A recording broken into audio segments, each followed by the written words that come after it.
बड़ी खबर आपको बता दें, हिसार के बाद कुरुक्षेत्र में भी दिग्विजय सिंह चौटाला पर एफआईआर हुई है। यूनिवर्सिटी में जेजेपी के प्रोग्राम में तोड़फोड़ का ये मामला है, जिसमें उन पर कानूनी शिकंजा कसा गया है। मंजूरी देने वाले प्रोफेसर सस्पेंड हो चुके हैं। हिसार के बाद कुरुक्षेत्र में दिग्विजय सिंह चौटाला जेजेपी के युवा प्रदेश अध्यक्ष हैं दिग्विजय सिंह चौटाला, जिन पर एफआईआर दर्ज हुई है और केयू की प्रॉपर्टी को नुकसान पहुंचाने और हंगामा करने के आरोप के तहत ये मुकदमा दर्ज किया गया है। पदाधिकारियों को भी नामजद किया गया है। 7 अप्रैल को केयू के डॉक्टर आरके सदन में प्रोग्राम हुआ था। 7 अप्रैल के प्रोग्राम की तस्वीरें आपको दिखा भी रहे हैं। इस प्रोग्राम में इंसो के कुछ कार्यकर्ताओं ने हंगामा करते हुए सदन में लगी कुर्सियों को तोड़ा था और 7 अप्रैल के बाद अब जाकर इस मामले में एक्शन लिया गया है। एफआईआर दर्ज हुई है। इस एफआईआर में दिग्विजय सिंह चौटाला का नाम भी शामिल है। विशाल मुकीमपुरा पूर्व राष्ट्रीय उपाध्यक्ष इंसो, इन पर भी एफआईआर हुई है। ऑर्गेनाइजर बताया गया है इनको, और कुछ अन्य जो कार्यकर्ता है इंसो के, उन पर एफआईआर दर्ज हुई है।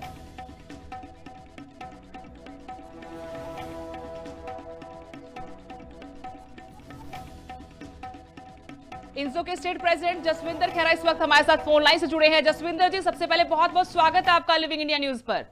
नमस्कार। नमस्कार मैम। 7 अप्रैल को जो प्रोग्राम था आप लोगों का कुरुक्षेत्र यूनिवर्सिटी में, उसमें तोड़फोड़ हुई थी, लेकिन अब जाकर एफआईआर हुई है। किस किस का नाम इस एफआईआर में है और क्या कुछ इस एफआईआर के जरिए बताने की और आप लोगों को समझाने की कोशिश की गई कि किस वजह से एफआईआर हुई है?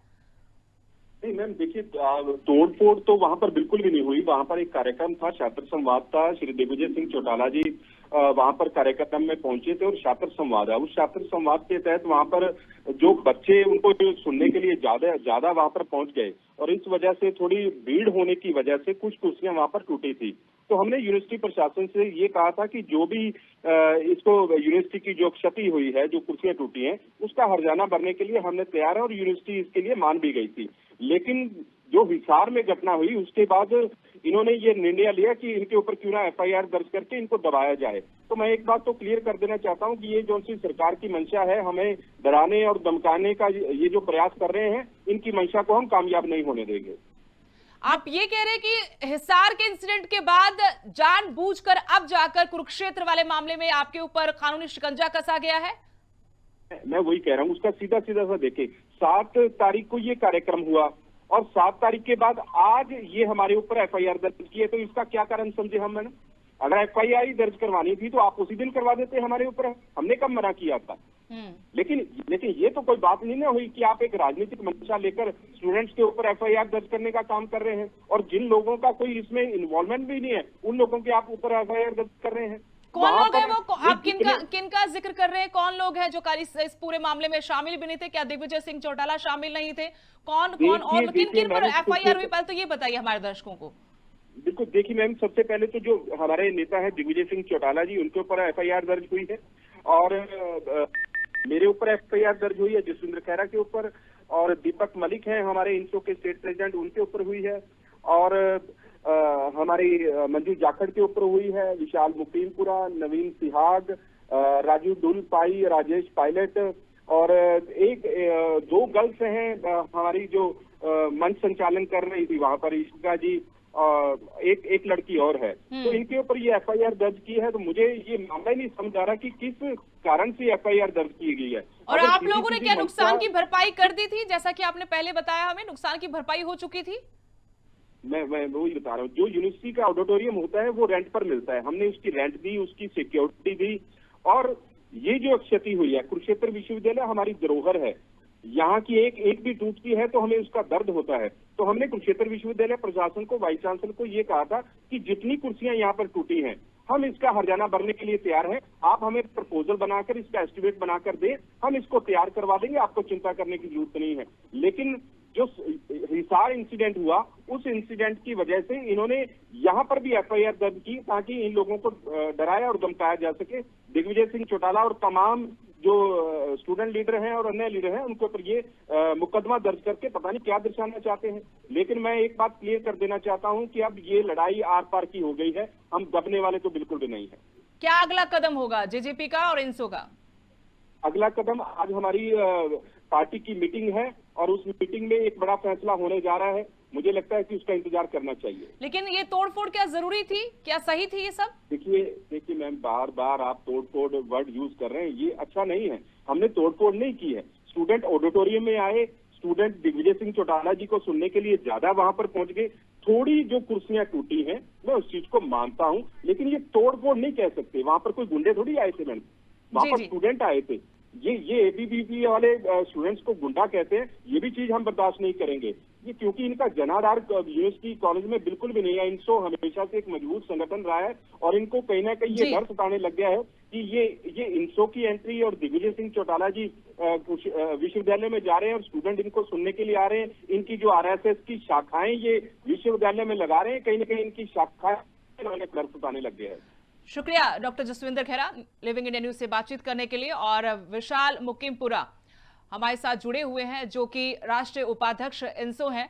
विशाल, आपसे हम समझना चाहते हैं, जो एफआईआर हुई है, अब आरोप तो आप लोगों पर है कि भाई आपने कार्यक्रम की आड़ में यहां पर तोड़फोड़ की है। किस किस का नाम है? आपके सहयोगी ने हमें बताया भी कि 7 अप्रैल का मामला था, अब जाकर एफआईआर दर्ज हुई है। आपको इसमें लगता है कि कोई साजिश है या हिसार वाले इंसिडेंट की वजह से इसमें एक्शन लिया गया है अब जाकर? मैम, ये सरकार हमें डराना चाहती है, हम डरने वाले नहीं है।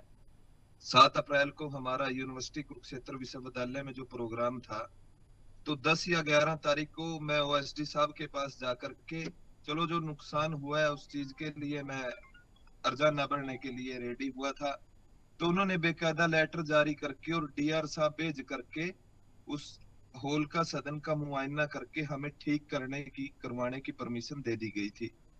फिर भी उसके बावजूद 13 दिन के बाद हमारे साथियों दिग्विजय सिंह चौटाला जी व अन्य साथियों के खिलाफ मुकदमा दर्ज किया जाता है। बड़े शर्म और दुर्भाग्य की बात है। लेकिन आरोप तो ये भी है, अगर हम सियासत की बात करते हैं विशाल, इस पूरे मामले में वो कह रहे कि भाई आप इसको राजनीतिक अखाड़ा बना रहे हैं। इस पर क्या फिर जवाब है आप लोगों के पास? मैम, कुरुक्षेत्र विश्वविद्यालय व हरियाणा प्रदेश के अन्य विश्वविद्यालयों को हम आरएसएस और बीजेपी का अड्डा नहीं बनने देंगे। अगर हम स्टूडेंटों के लिए प्रोग्राम करते हैं वो ठीक नहीं है। अगर ये आरएसएस की शाखाएं लगाते हैं क्या वो ठीक है जी? बीजेपी के प्रोग्राम करते हैं उसके लिए तो ना इनको कोई परमिशन लेने की जरूरत, ना कोई फीस पे करने की जरूरत जी। इनको 5 स्टार होटल जैसी सुविधाएं यूनिवर्सिटी के द्वारा दी जाती हैं। अगर इनसो संगठन कोई प्रोग्राम करता है, हमें पैसे दे करके या प्रोफेसर से बुकिंग करवा करके भी बुकिंग करवाने की परमिशन ही नहीं मिलती। ऐसा क्यों? क्या लगता है आपको? क्या सिर्फ आप लोगों के साथ ऐसा हो रहा है या आप प्रोसेस फॉलो नहीं कर रहे? आज के टाइम मैम, अगर विपक्ष छात्र संगठन विश्वविद्यालयों में है तो इनसो छात्र संगठन है। एनएसयूआई स्टूडेंटों के हितों की लड़ाई नहीं लड़ रही, आज ग्राउंड लेवल पे नहीं है। एबीवीपी वो देखो जी, सरकार का सहारा ले रहे हैं, कभी स्टूडेंटों को गुमराह करते हैं, तुम्हारे नंबर कट कर दिए जाएंगे, तेरे को एडमिशन कट कर दिया जाएगा। मेरे प्रोग्राम में जितने भी यूनिवर्सिटी के स्टूडेंट थे, यूनिवर्सिटी प्रशासन द्वारा सभी छात्र छात्राओं को डराया और धमकाया जा रहा है। हम न डरने वाले लोग हैं, न झुकने वाले लोग हैं, न दबने वाले लोग हैं। एफआईआर चाहे 1 की बजाय 70 एफआईआर दर्ज करें, हम डरने वाले लोग नहीं है। चलिए, बहुत बहुत शुक्रिया विशाल तमाम बातचीत के लिए। तो जेजेपी के नेता और इनसो के जो पदाधिकारी हैं उनका यही कहना है कि हिसार इंसिडेंट के बाद, जो हिसार में पूर्व उप मुख्यमंत्री दुष्यंत चौटाला के साथ घटना घटी, उसके बाद 7 अप्रैल का जो कुरुक्षेत्र में प्रोग्राम था जिसमें कुछ इनसो कार्यकर्ता कुर्सियां तोड़ते हुए नजर आए थे, उसमें एक्शन लिया गया। बदले की भावना है, डराने धमकाने के लिए एक्शन लिया गया है। उधर पुलिस का यही कहना है कि तोड़फोड़ हुई थी, इसमें कानूनी कार्रवाई की गई है।